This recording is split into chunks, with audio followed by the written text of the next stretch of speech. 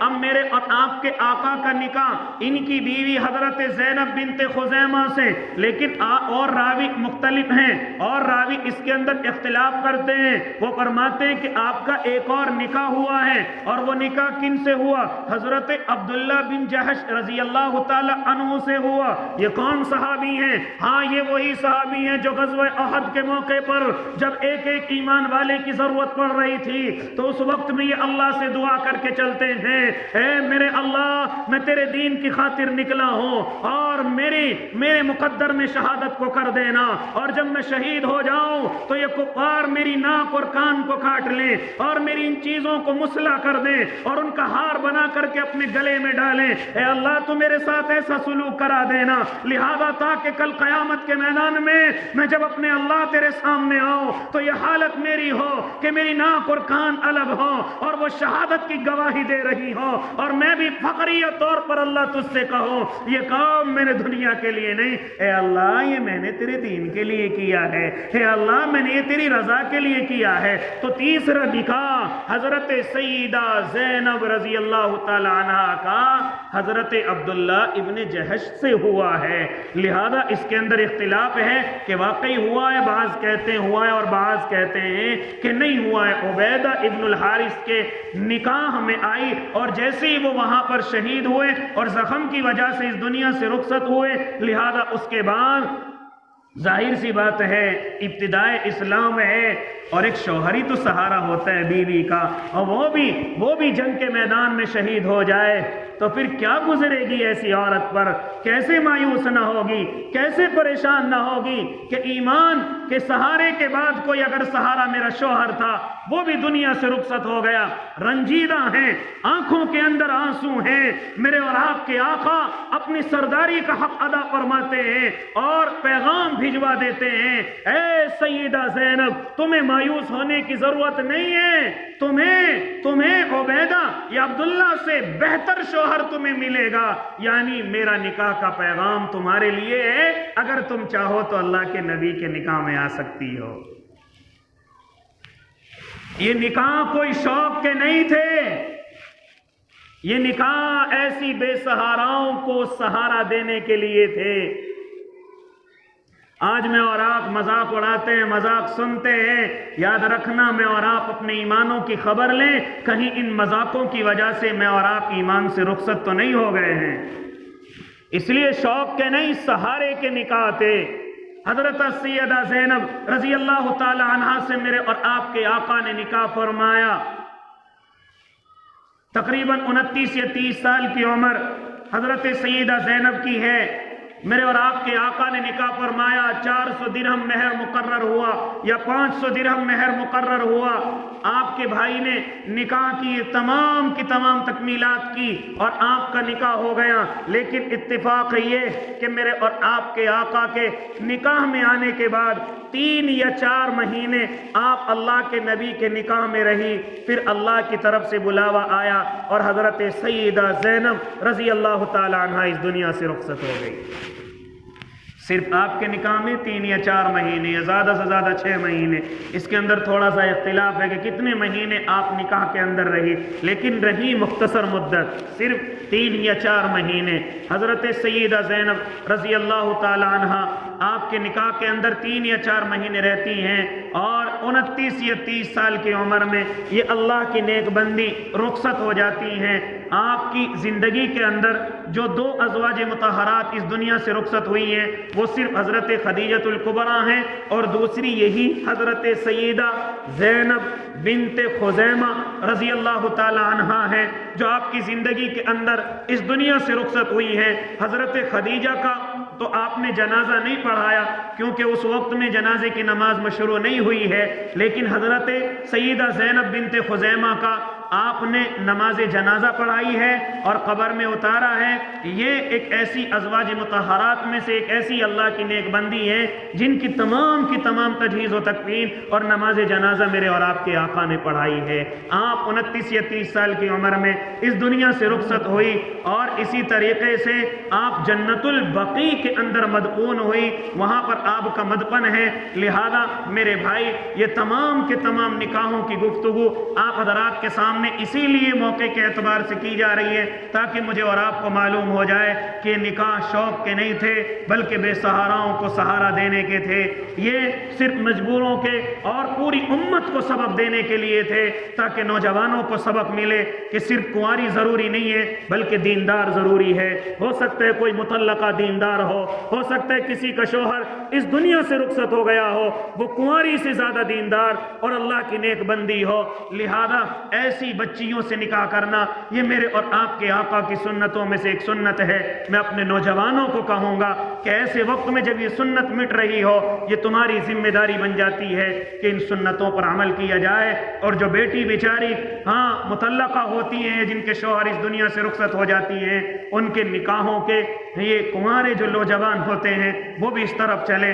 مجھ سے اگر کوئی نوجوان اس طرح کا آ کر کے مصافحہ کرتا ہے کہ جی میں نے ایسی لڑکی سے نکاح کیا ہے جو بیچاری مطلقہ ہے یا اس کا شوہر دنیا سے رخصت ہو گیا، تو میرے دل سے بڑی دعائیں نکلتی ہیں کہ آپ اللہ کے نبی صلی اللہ علیہ وسلم کی سنت پر عمل کر رہے ہیں، آپ میرے آقا کے طریقے پر ایسے وقت میں چل رہے ہیں جب یہ سنت مٹتی ہوئی جا رہی ہے، جب یہ سنت پر عمل کرنے والے نظر نہیں آتے ہیں، ایسی وقت پر آپ عمل کر رہے ہیں، اللہ آپ کو 100 شہیدوں کا اجر عطا کرے گا۔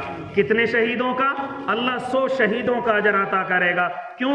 اس لیے کہ میں نہیں، میرے اور آپ کے آقا ارشاد فرماتے ہیں من تمسک بسنتی عند فساد امتی فلہ اجر 100 شہید، کہ جس نے میری سنت کے بگاڑ کے وقت ایسی سنت پر عمل کیا جو مٹ رہی تھی، ایسی سنت پر عمل کر کے دکھایا، اس کو اللہ 100 شہیدوں کا اجر عطا کرتا ہے، 100 شہیدوں کا اجر۔ تو میں اس بھائی کو بڑی دعائیں دیتا ہوں کہ اللہ تو نے یہ نکاح کیا ہے، یہ خالی نکاح نہیں ہے بلکہ تجھے 100 شہیدوں کا اجر بھی اللہ نے دے دیا ہے۔